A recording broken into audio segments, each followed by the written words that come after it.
سلامونه خوږو لیدونکو، امید لرم تاسې ټول به راته روغ او جوړ اوسئ. نن مې تاسې ته یوه ښکلې کیسه راوړې. وایي چې یوه تیږه ماتونکی غریب انسان له خپل کار څخه خفه او ناراضه و. یوه ورځ د یوه سوداګر د کور له څنګه تېرېده. په زړه کې یې وګرځېدل چې دا سوداګر څومره ځواکمن او خوشحاله دی. هیله یې وکړه چې کاش دی هم سوداګر وای. په یوه شیبه کې له هغه لوی سوداګر جوړ شو. تر یوې مودې فکر کاوه چې دی تر ټولو بډایه انسان دی. تر دې چې یوه ورځ د سیمې واکمن د دوی له ځایه تېرېده. تیږه ماتونکي ولیدل چې ټول خلک واکمن ته څومره احترام او درناوی کوي او څومره عزت واکمن ته کوي.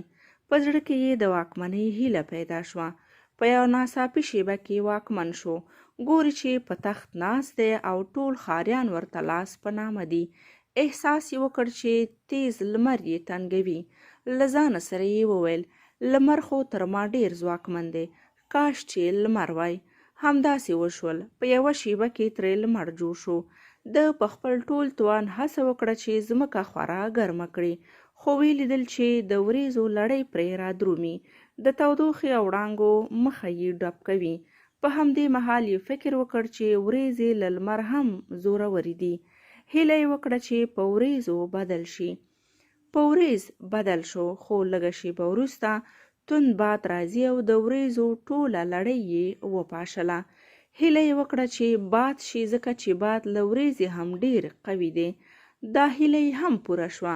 خو کله چې یوې ډبرې ته ورنږدې شو نو هغه یې د خپل ځای څخه خوځولی ونه شوه. له ځان سره یې وویل ټول ځواک خو له ډبرو سره وي. ای کاش چې زه ډبره جوړه شم. همدا هیله یې هم پوره شوه. په ډبره بدل شو. په ډېر غرور او لویۍ ولاړ و. خو ناببره یې غږ تر غوږ شو. احساس یې وکړ چې توږل کېږي. لاندې یې وکتل چې یو تیږه ماتونکی ورته ولاړ دی او په خپل ټول زور سره یې ماتوي. نو درنو لیدونکو، په هر حالت کې چې یو او په هره طریقه چې مو ژوند دی نو باید له الله جل جلاله څخه شکر گزاره اوسو. ځکه کوم څه چې موږ د خپل ځان لپاره بد ګڼو شاید همدا به زموږ په خیر وي او زموږ د ژوند ټولې خوشحالۍ به پکې شتون ولري.